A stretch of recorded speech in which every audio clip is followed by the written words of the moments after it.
I'm preemptively turning on the live stream. You don't have to start though. I mean, just whenever you were going to start. By the way, for those that are on the call, take a moment to plop your name into the attendees list if you would.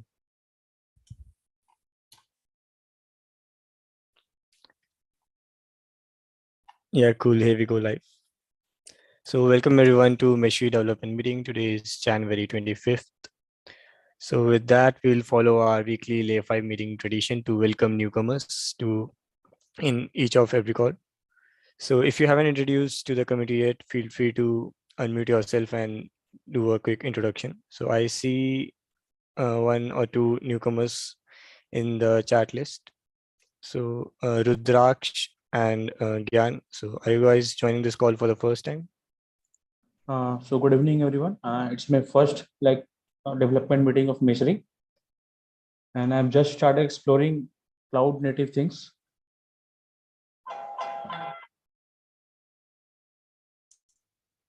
Yeah, cool. Great. Yeah, hey, nice to meet you. Gyan. It's Gyan, right? Hey, did I detect a ringtone of, is it Dr. Dre? Is that it? Or was it, it was Snoop Dogg. It was only like 2 seconds long, but I swear. Oh, it's both. Oh, sorry, that's my ringtone of my voice. Yeah. Don't apologize for that ringtone. That's fantastic. I love the song. Oh yeah. Hello everyone. Am I audible? Yep, you are. Yeah, I'm Rudraksh. I'm actually working on one of the issues, and this is my very first meeting of Meshery. I just started exploring Meshery, and I'm looking forward to upcoming opportunities from it. I just filled the newcomers form, and I'm looking forward to add my issue as topic in agenda, and looking forward to discuss with you all. Thank you so much for this opportunity. Cool. Yeah, thank you for the introduction, Rudraksh. So I don't think we have more newcomers on the call. We have just 15 folks today. So with that, we can go ahead with today's first agenda item, which is by Colby on discussion around API reversion. So Colby, would like to share your screen? Oh gosh, I don't know. I mean, I can share my screen. I actually have a lot of screens and I don't know what's gonna come up. I really don't have much. I was mainly looking for feedback from Lee on what his ideas were. He had mentioned more robust versioning. I will share my screen though, and I don't know how well it's gonna come through. Hang on. Okay, I can select my screen. All right, there we go. Okay, so, all right, there you go. You know, as far as a strategy goes, you know, there's a lot of different strategies to tackle such a problem, but I mean, my preference would be to go with the least invasive option and follow, you know, and try to reach our goals, which I'm not really sure what they would be. In terms of, you know, reversioning, you know, are we just looking to patch some issues, or, you know, are we looking for a new major version? I would not want to do any breaking changes, and so, you know, that would be, you know, I suppose a minor versioning. But, you know, as far as the approach and how to go about tackling such an issue, you know, there's several options, you know, versioning through URI path, versioning through query parameters, and to be honest with you, I don't know just a whole lot about it. I am just learning, so but I am confident that I could do it. I can read the documentation and I can follow through with whatever needs to be done, you know, but I need feedback from the community and from the maintainers as far as how we would go about doing, you know, what are our goals here. You know, are we looking for, you know, new features? Are we looking for, you know, just making things a little bit clearer? You know, I'm just not sure about, you know, Yeah. back and forth, you know, is what I'm looking for here. And you just kind of put me on the spot, put me in the first topic here. So I'm just, you know, I just wanted to discuss it briefly and find out what the community thought about the issues. And so that's it. That's all I got.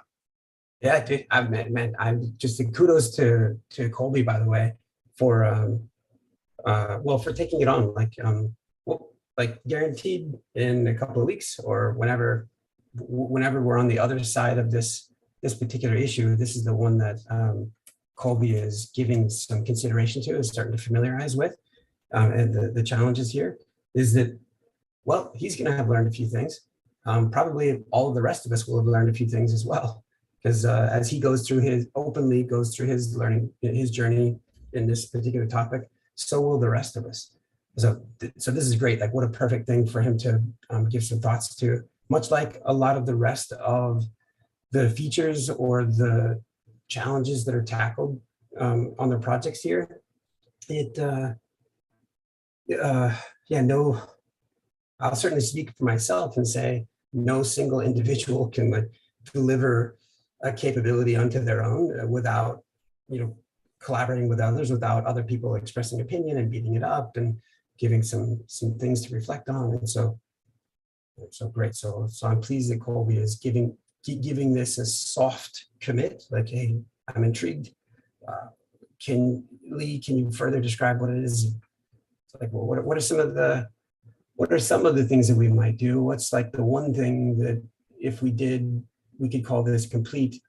The answer to that question is that the APIs that Meshery has now, they come in, for better or worse, they come in two flavors, as REST or as GraphQL.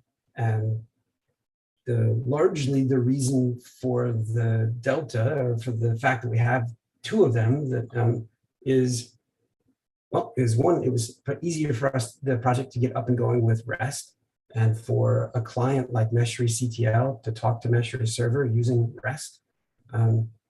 As we began to orchestrate more infrastructure and wanted to have a more real-time loop, like a feedback of what's happening with the environment and showing that to the user, well, it's not that you can't have event streaming with REST, or with a REST-centric implementation, but we want to have a more powerful query language, have built-in subscriptions that UIs or clients can listen to, like a UI.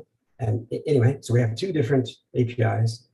Each, while Meshery server has its own version, and we're on version like 0.6.40 something, 5. Its APIs, they are not independently versioned, so that there is no, unless I'm mistaken, and it would be buried somewhere, that we certainly haven't written down, or been purposeful about saying, hey, here are APIs. The APIs are implicitly supposed to present integrators or consumers or clients with a contract saying you can interface and integrate with Meshery using this purposeful set of, trying to think of a word other than APIs, these interfaces. And these, early on, which is, we're on v0.6, so we're pre 1.0, early on, these things might change.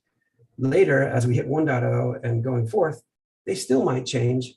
However, let's write down what we consider to be let's write down our contract or set expectations about how it is that other projects or other individuals that might integrate with Meshery through its APIs, what promise we give them that there will either be backwards compatibility, or how do we signal breaking changes. And to start with, we should probably put a version number on each of those APIs to say, well, here's where we are now. And if there's a breaking change, or if there's a change, then we need to, here's the next version. There's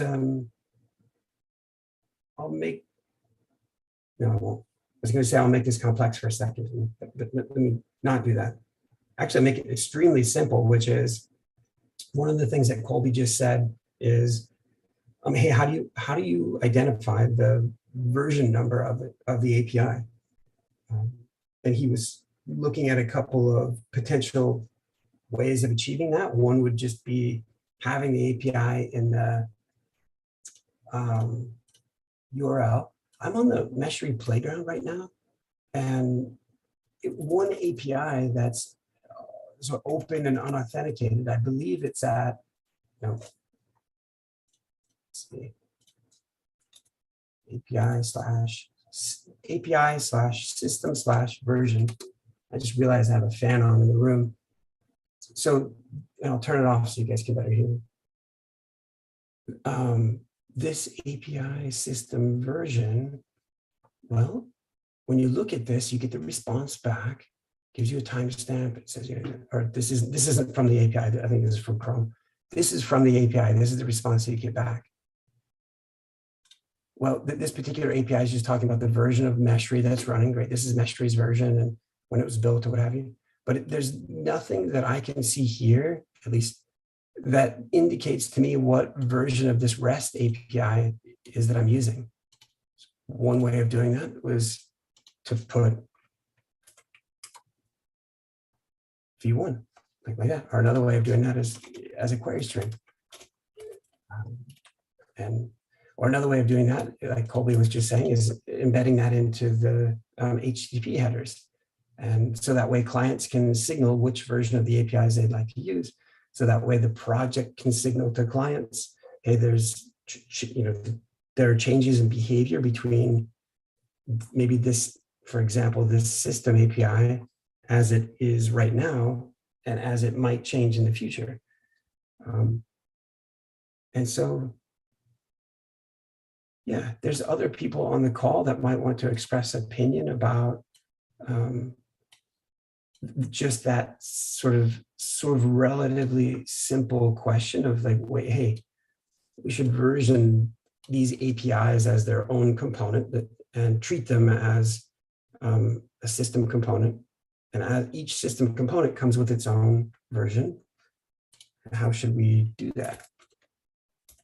Just to reinforce the notion that each Meshery component comes with its own version, I'm going to, there's an upgrade guide in here that might speak a little bit to the fact that if you have Meshery server, it has a version, each adapter has its own version, Meshery CTL has its own version. So if any of you were to bring up your terminal and type in Meshery CTL version, you'd see it would give you back two versions. It would give you back the Meshery CTL as a client, its own version.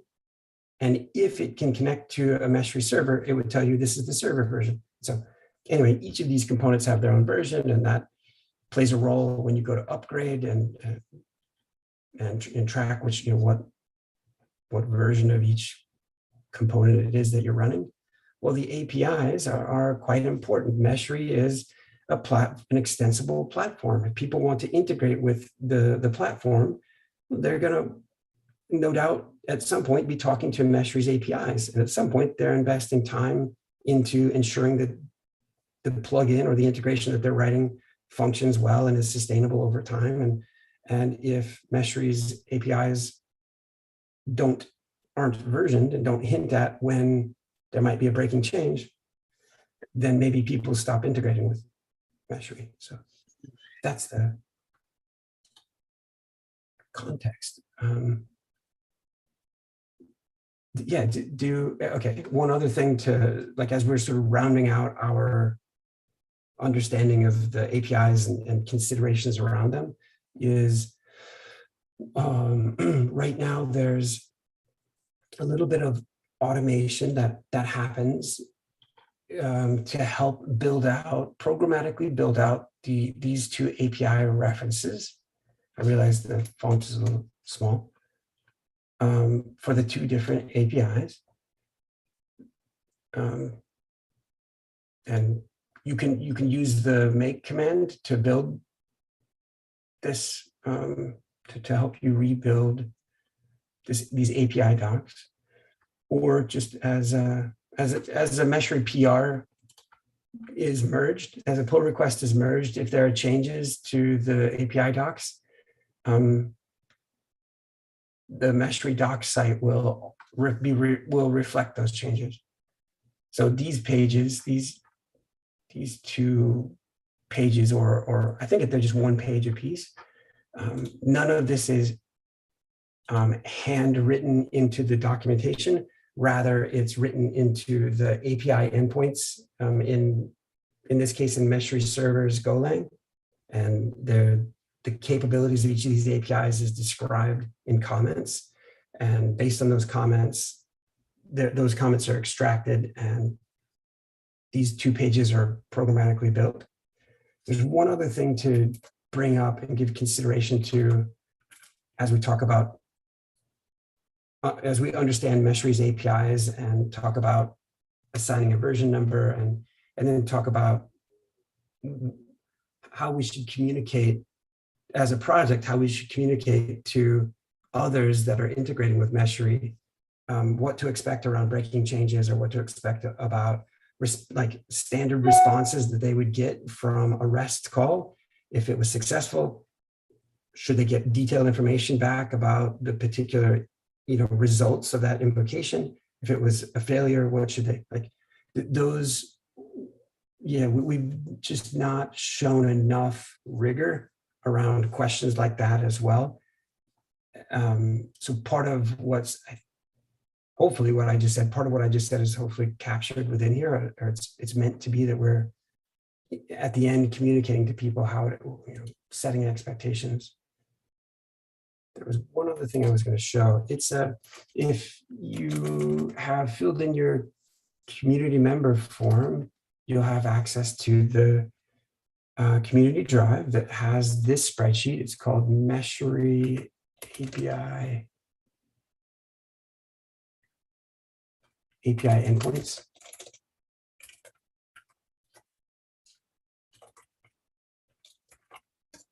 This is one last thing to point out.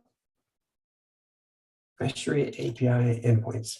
This spreadsheet is a helpful tool for sort of looking. Here, I'm going to share the link for looking over the collection of endpoints and how some of them are related to one another, how they're kind of grouped.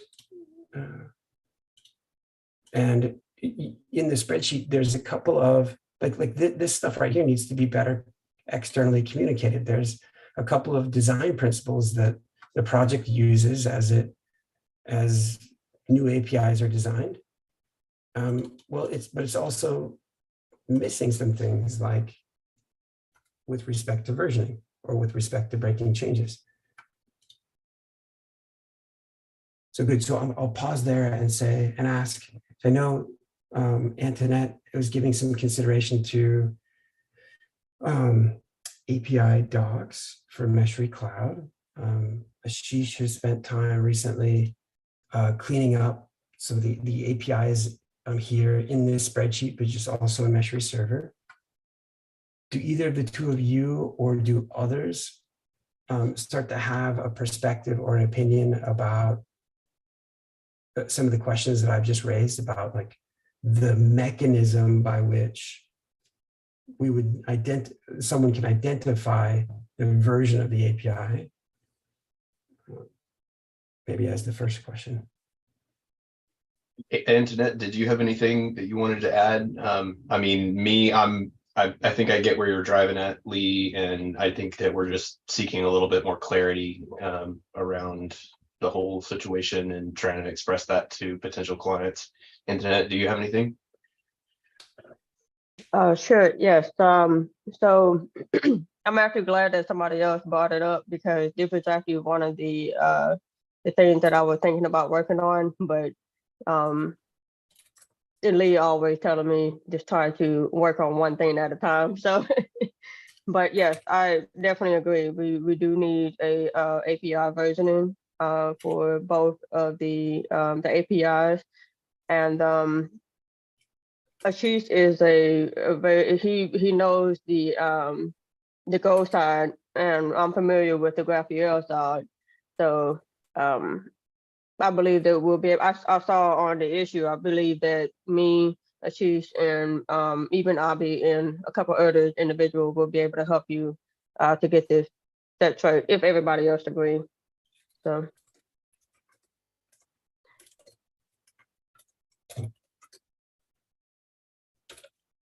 Yeah, I'll try to, yeah, for the most part, what we're looking to do is one, identify a location to insert the version, and two, just adding a little more engineering rigor to some of these principles, to like publishing some of this info with clients in mind. And a lot of it is to be, we don't want to be unique as a project. Rather, we just want to do the stereotypical, like if you're going from API version 1 to version 2, that's a major release. You might expect breaking changes or things to work a lot differently. And us just as a project making some of those statements and publishing them is part of the goal. If we set expectations about how long might we as a project, how long might we take to deprecate a particular API and help, give the others that have integrated with the project, give them time to like get off that old API onto the new one. Things like that. For the most part, we want to kind of just copy and paste from other software or other projects.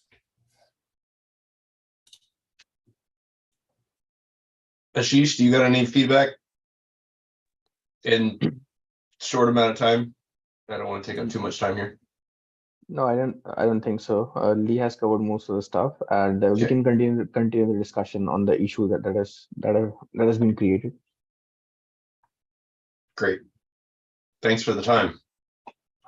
Yeah. Well, there's one other thing I would say briefly is, so if a large part of the goal is kind of, docs and setting expectations with consumers and things, is there's about 3 areas in the docs that capture what these APIs are. So we talked about these two just being auto-generated from the code itself and just as a developer reference for what are the APIs, what do they do. Great. There's clearly much room for improvement about standardizing the responses and improving them.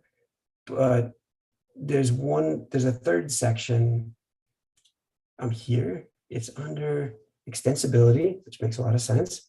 REST and graph, and like there's just 2 small sections about the GraphQL and REST, and like one of those considerations is how do you authenticate? And anyway, just as you guys soak on this or think through it, I wanted to point out this particular page as like, if you think about you yourself being trying to write a client to interface with the REST API or the GraphQL API, what do you need to know? And are there quick code snippets or examples that can help you get up and going? Like there's an authentication token. Okay, what does it look like? How do I know if I have a valid one? Or just questions like that. Nice. Colby gave me the floor, and then I just took it for I harangued everyone for like 20 minutes. But yeah, Colby, thanks for entertaining that. Just for thinking through it. I'll take a moment to try to give more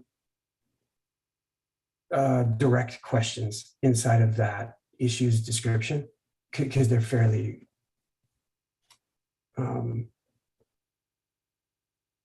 nondescript, I guess. I'll try to make them more direct. Yeah, I've been just reading about how to go about doing it, from other perspectives. So, I'm going to try to apply that to this potential issue and give more feedback as we go. I just wanted some feedback from the community. That's it. Thanks, Colby. Let's move to next item, which is by Antoinette on provider MUI update.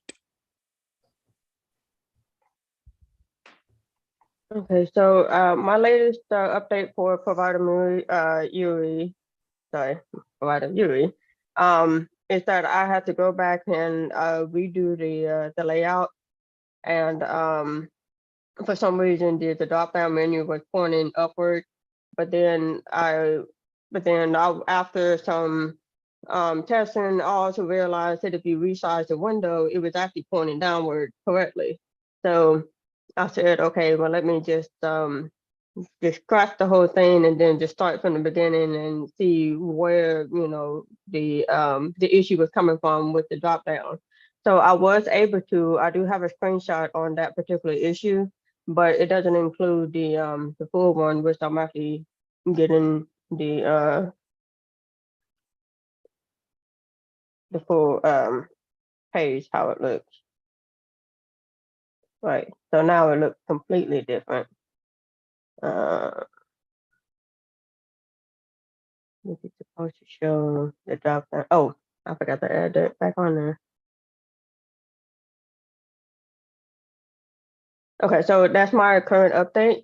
And I'm hoping to get that cleaned up and we can actually get the PR merged today. And so as you can see, the styling is a little bit changed a little bit. And one of the other issue was that the content wasn't fit completely. Now this hasn't been added on there because I have two separate folder that has the different changes because I was trying to compare the older and the newer one, but that would be added back on there. But yes, that's where we are on here. So hopefully I'll get that sometime by end of today. And and I would appreciate if everybody can, you know, just check the PR and test it yourself once you're completely done. So yes. And I have to say, with as small as that UI is, it's alarming to me that it takes that much change from version 4 to 5, which like makes me really concerned about what might the work that it might take for Meshery server, or the other UI. If that screenshot is pretty fresh as of 15 minutes ago or so, it's a significant divergence from the current interface. So it doesn't have a paper background here, or it's missing it's got a different color. It says options, not provider. It says choose a provider, but there's no hyperlink to a modal that would open up that explains what a provider is. The disabled selections aren't colored as disabled. Like, it's a completely different. And do we need to re-implement, or what's forcing any amount of change other than just framework? So what I found was I was trying to figure out from MUI and stuff. The MUI has they always suggest using the box and the paper, and I understand that we were also using our version of the div to create the different patterns. And so when I was trying to test it to see, okay, you use what MUI has, and then you just add on what we already had. But then the pattern was making the drop down go crazy. So when I took that pattern out, which was the 170 p at 0, and so once I took that out and just made everything just kind of center a little bit in the middle, then that's when the drop down was working the way it's supposed to. And then on top of that, MUI also had a very great example of exactly what we were looking for. That changed the style of the drop down menu as well as the what do you call it, the popper with the drop down pop out. And so when I compared that to what we originally had, it was just a little, you know, little certain, I'm not, I wouldn't call it like bug or anything like that, but it just wasn't working the way that I was trying to get it to work. So the color and all, you know, just ignore that. You know, once the end result, it would look like the way it was. It was just that, you know, I was trying to figure out why it wasn't working prior. So but it won't be too much of a big change. It was just trying to combine some of the div to just one so that you can lower the number of layers that you have, because I think that's what was making the drop down get all crazy. So, but yes, some of the things that you don't see on there is because it's, yeah. So, But I'll add that all back on there sometime today. Okay. Nice.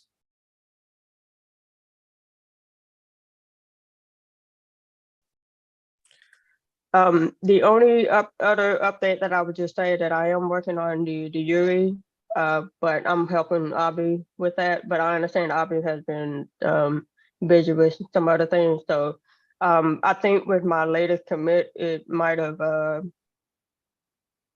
it might have made the page a little unrecognizable, recognizable, but still.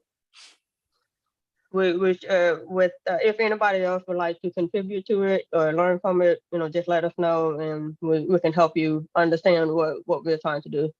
So.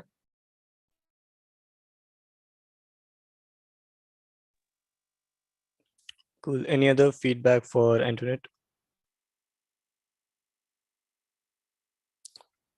If not, let's move to next item, which is by Abhi on relationship for ad deployment pod relationship. Abhi, okay. Yeah, so yep. So just 1 sec, yes. So yeah, I would like to grab the attention over this commit raised by, I mean, over the comment that is raised by Lee. So he has some comment about yeah, some conflicts behavior or accidental overlap, and yeah, it just there for a long time. So first of all, the context for this PR is that we have a relationship, like we are building a context where designs we can build context. The designs are the YAMLs that you see, or yeah, the mesh map that you see contains designs, and inside the configuration slash patterns, they are also called designs. And when you see in the pattern catalog, they are pattern, but they were first designs, and then once they mature enough, they get into the category of pattern. So they are capable of having relationship with this, with some specific nodes, or the relationship can be right now either of the two, which is one is edge relationship, where you can build an edge between the two services and components. Another is the hierarchical relationship, where you can just add pods into the replica set, or add pods or any Kubernetes component which are namespaced into the namespace component or namespace service. So that's what it is. So yeah, and the comment here is and the crunch of the PR is that I am just adding a new relationship which actually establishes the relationship between deployment and pod. That deployment can be the parent of pod, and pod can be dropped inside the deployment as a hierarchical child. So just like any API service or any service, or any pod deployment, etc., can be dropped inside the namespace. So yeah, that's what the PR is about. And here is a comment. Yeah. Ashish, do you have any thoughts on this one?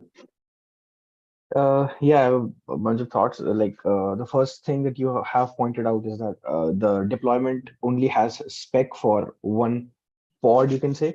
And so I mean, there are a bunch of considerations that like some people might not like this, because technically deployments are controllers that run actually replica sets. So, but if we do not think about replica sets in this case and only think about pod, then also we need to define few things, like when you drop a pod inside of a deployment, let's say we allow this behavior, does the deployment's internal spec because one of those things have to be immutable, which is to say that if you have like configured a deployment and you drop a pod inside, it like you cannot have conflicting specs there.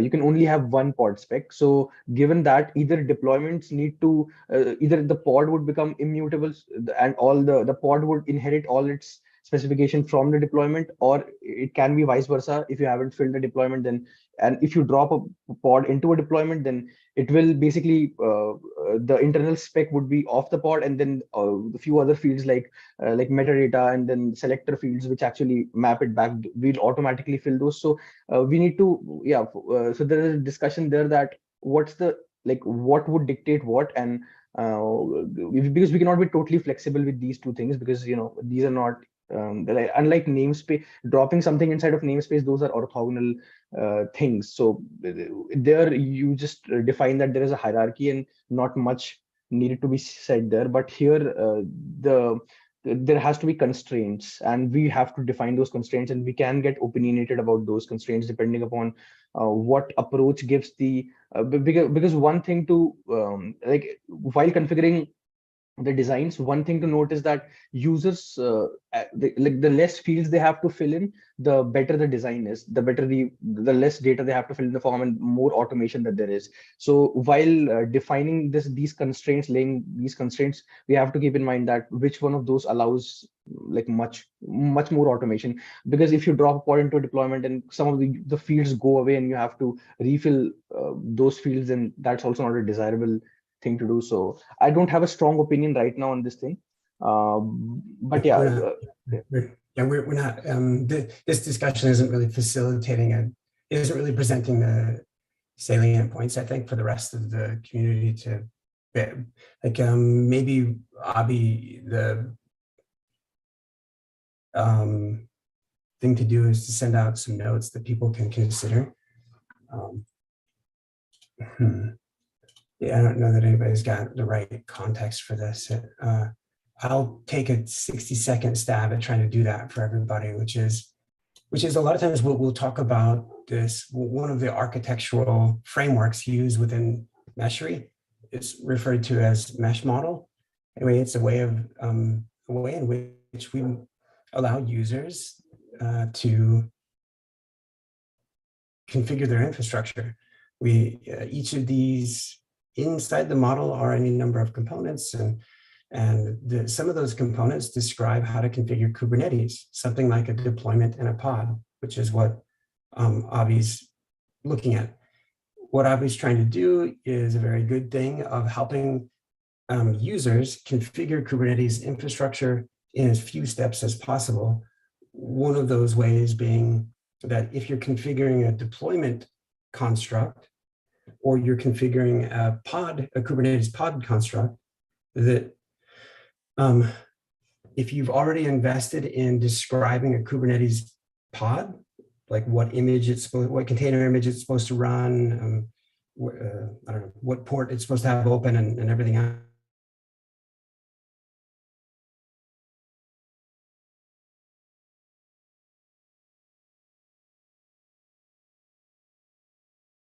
That they've put into describing a pod, and move that into a deployment. Well, there's contention there because that's kind of that's what this discussion has to be about. Abhi, I'll try to have, like, for my part, to expand on those comments. I can't. Basically, the short of it is, a deployment already has its own construct of a pod. If you establish a relationship that says this separate component pod that you've invested in and described, you would like to have it be a child of a deployment, the deployment will say, that's not my kid. I don't recognize that. You can describe your pod here, because I already have my own place for describing it. So what needs to be considered is whether or not, if we allow the user to take their pod and move it over, have all the descriptions all the configuration that they put in for that pod, would this particular component dissolve and go away? All of its configurations then be placed into the deployment construct, or something else? Because the way that Kubernetes works is a little bit different than what you're desiring to do inside of that PR. Mm-hmm. What you're doing is the right thing. The unfortunate bit is that, I guess another way of saying this is that, yeah, it's that last thing I said. Kubernetes doesn't, if you take your pod and say, hey, I'd like to have a deployment, and in this deployment, I want that pod and that pod. Like Kubernetes doesn't let you say, oh, that pod over there and that pod over there. It says, if you want a deployment, describe your pod inside the deployment. And so it keeps those two components, the deployment component, the deployment resource, and the Kubernetes pod resource separate. And so as you try to define a relationship that actually brings them together, Kubernetes is going to vomit on it. But that said, you're doing the right thing. We just need to figure out the user experience behind establishing that relationship. It might be that someone invested into describing a pod and it just gets trashed as they, so that's one way. I took longer than 60 seconds, but Yeah, so okay, so as you're saying, like deployment can accept pod as a child, right? So I'm just taking out the schema of the deployment, and I should be finding something that is much similar to what we are seeing in the schema spec of pod, right? So I should be getting it, I think. yeah, It's under template spec, I think. Yeah, I got it. So what it says is like you can't use an array inside the template spec. So let me should I share my screen to show, or is it like, I think we should. We only have 15 minutes left. We should. Yeah, I think you get the crux of what I was describing now, and that's that Yes. you're trying to define a relationship where Kubernetes says, no, for deployments, it doesn't want relationships. It wants first class, not children. It wants first class properties. So deployments can't have a child like that. A separate child. It has to be. It can't be a child. It has to be part of its own body. All right, moving on. Gaurav, it's time. Yeah, sure. So next up we have Rudraksh on fix-off compatibility metrics. So Rudraksh would like to give a quick update. Yes, sure. Can I share my screen? Yeah, sure. All right.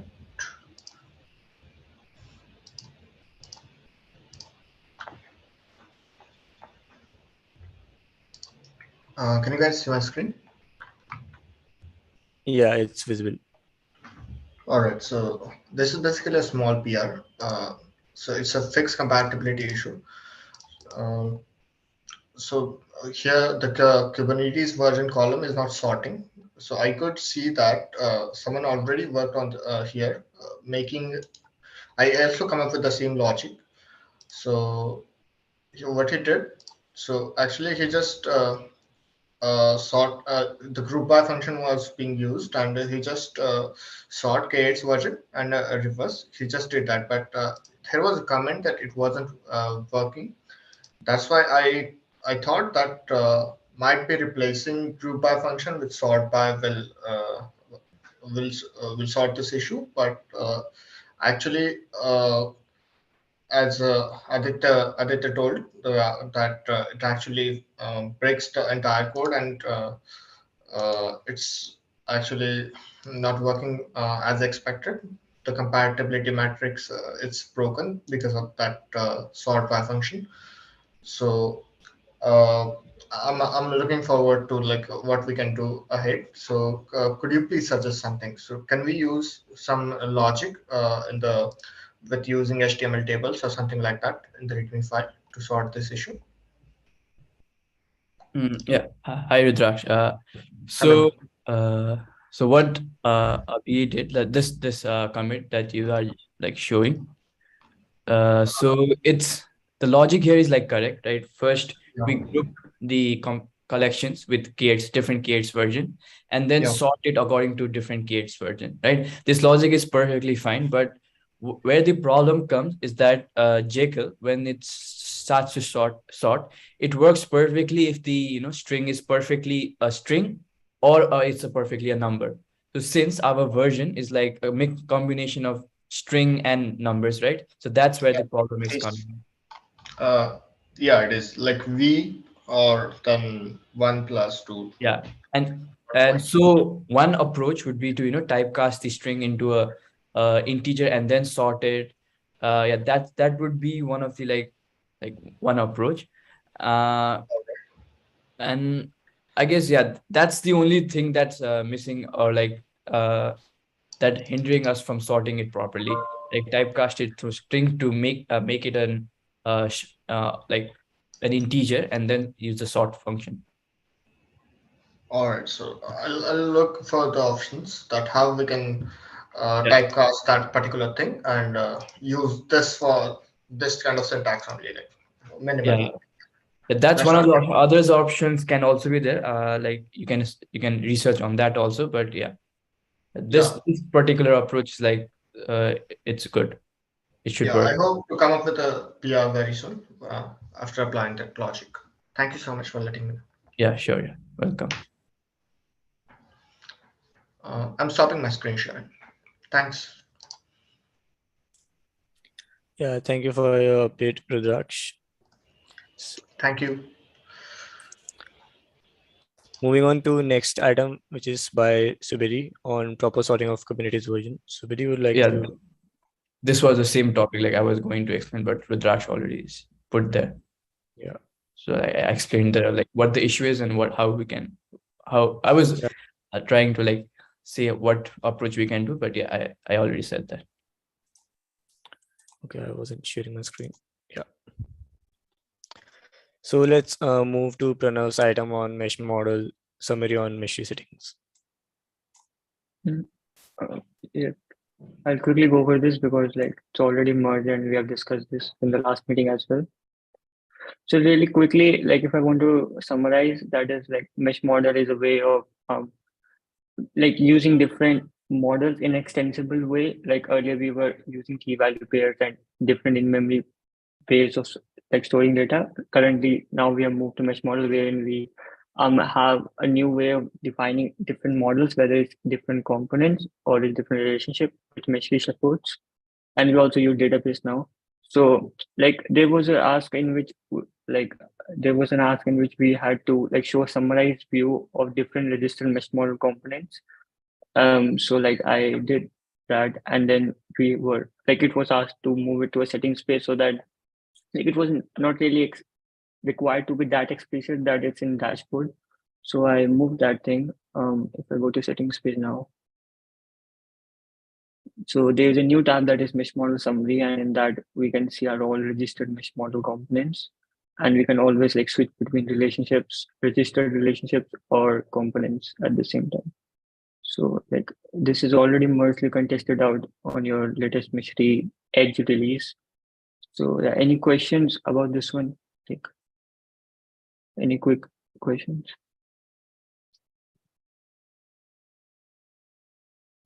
These are only models, right? So that is Yeah. coming from API mesh model / model.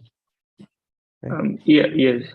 No, actually, it's direct. It's a GraphQL subscription which helps us to get it. It's not an API. REST. I'm not using REST API, right? So it's a subscription which gets the summarization. Yeah. Okay, and the payload response that you get from the GraphQL subscription is just this data and nothing extra, right? Yep. It's like it's an array which includes components as well as relationships. So like based on what selector we select, it just shows that on the UI. Yeah. Okay. And had you made that change where if the adapters register the components, the subscription is updated with the new components?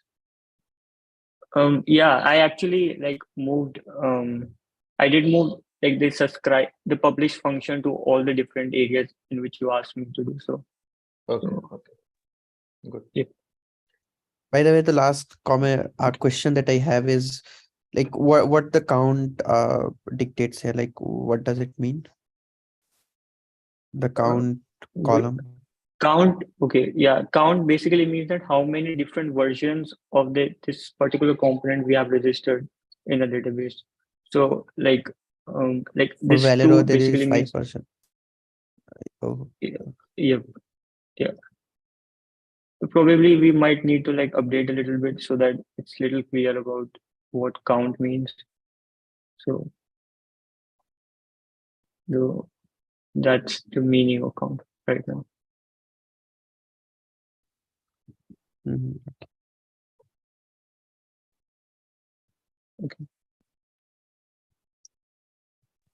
Any more feedback for Pranav?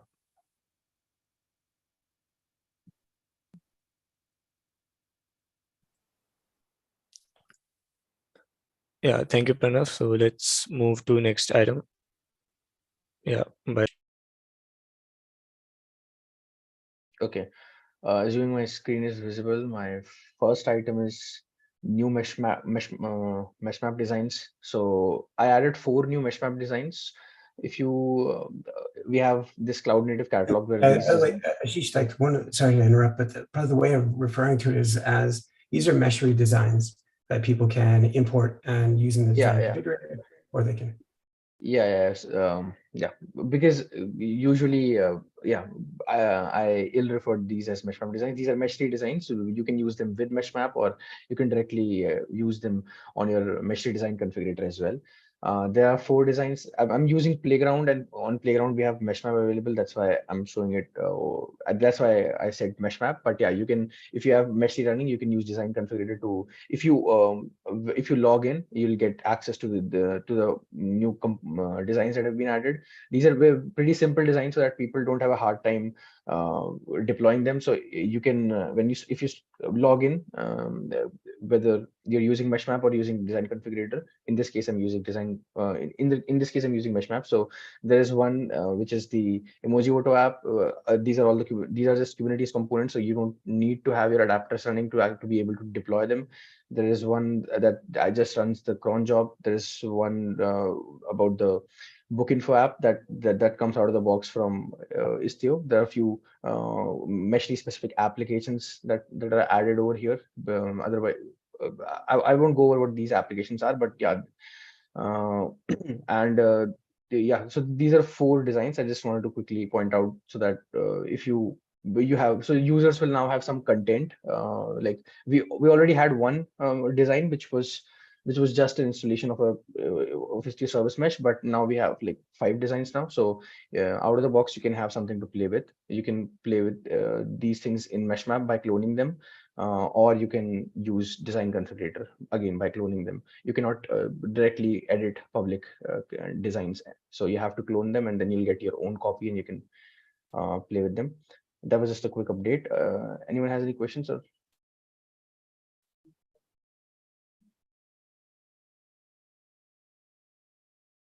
okay.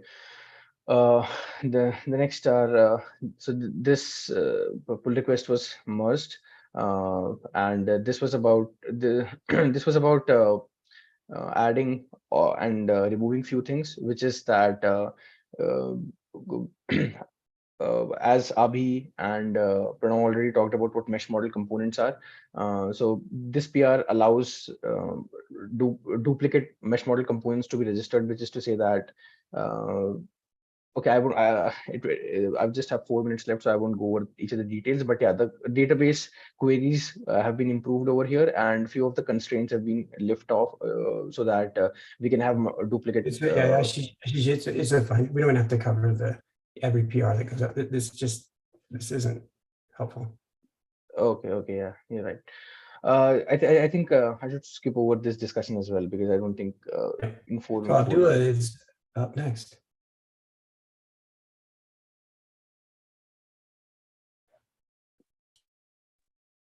Assuming my screen is visible and you can see my screen. So to give some background, Meshery has providers that like a PR that let us enforce the Meshery provider through an environment variable. Then Meshery uses something of a config known as the mesh config. Then I added the capability to enforce a provider through the mesh config. And now I've linked a PR through which linked a PR that lets us use a command known as Meshery CTL system provider to work with providers in Meshery. I'll be going over some of the subcommands of the command.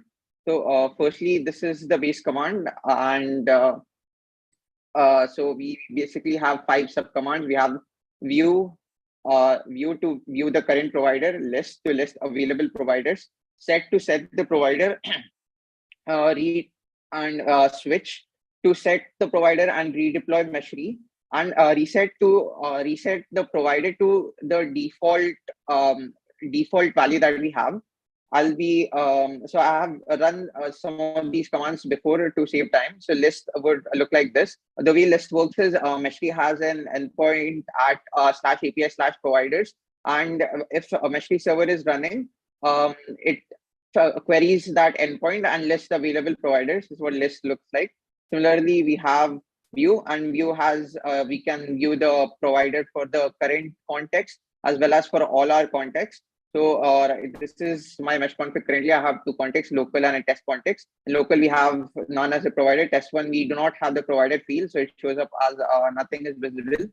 And yeah, so I will set. So we have so a set has validation built into it. So test is not really a provider. System providers set range. I wonder why it isn't working as expected.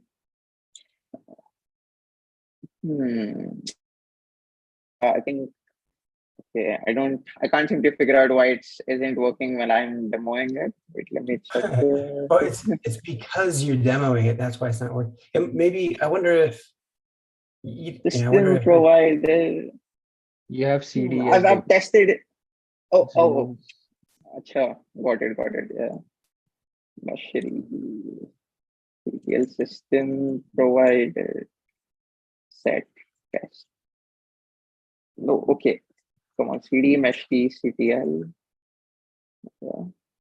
Meshery CTL system provider set test.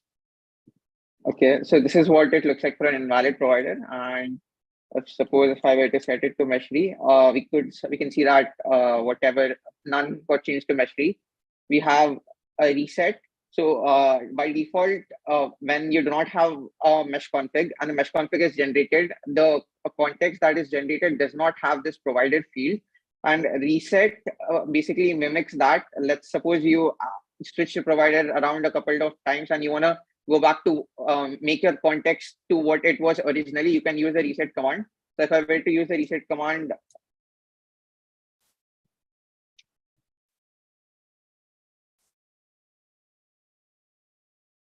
we can see that the provider field gets omitted from our context.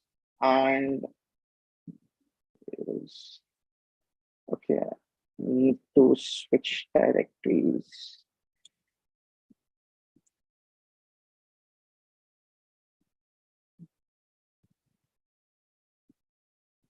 So switch command is basically a combination of restarting Meshery as well as setting the provider. This has the same validation that set has.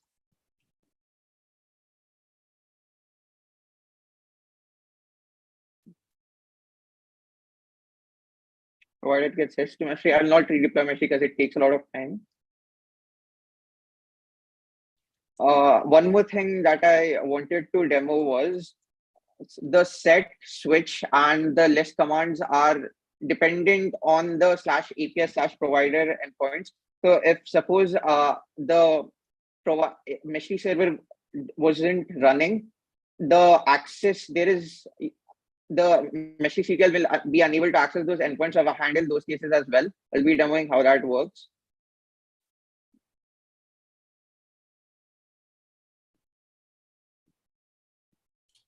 Abdullah, you didn't happen to a couple of the CLIs use something of a picker. I forget the name of the library that we're using for an interactive selection. So as users are shown like a list of available providers, you don't provide the interactive ability to select them, do you, by chance? No, we will be able to see what is available, and there is no picker as such. You can see what is available and you can pass it into set.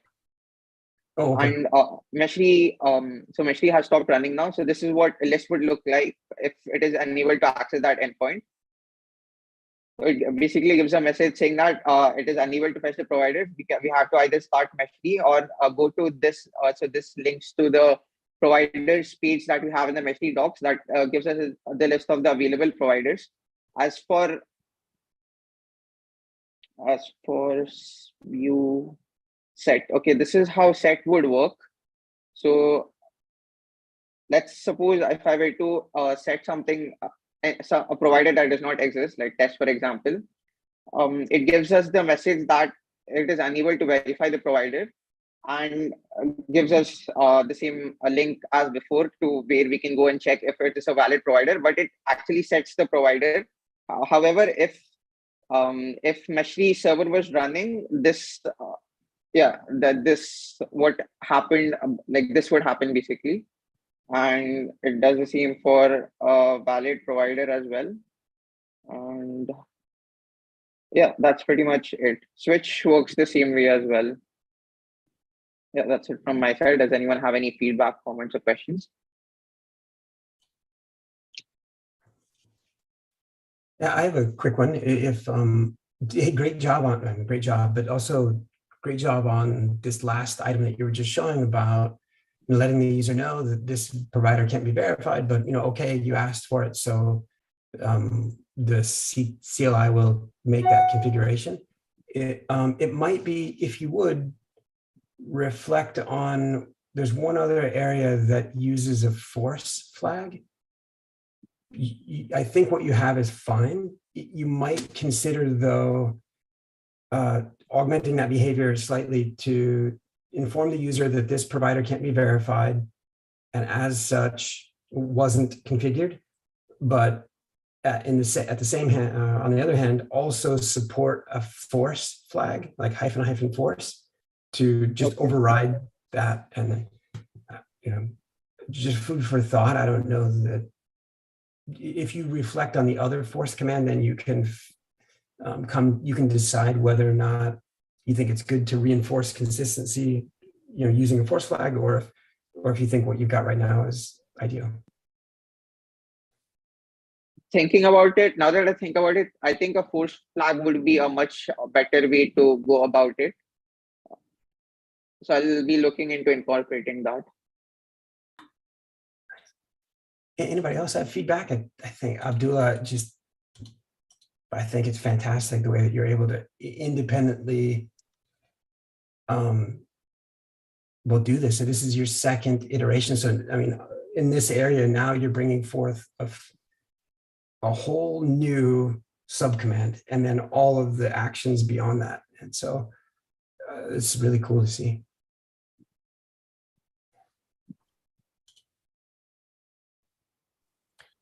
Yeah, thank you, Abdullah. It was a great demo. So we are 6 minutes over today, and I think let's call this a wrap. So thank you everyone for joining today. We'll meet next week, same time, same place. Bye everyone. Thank you for joining. Well, Bye bye. guys.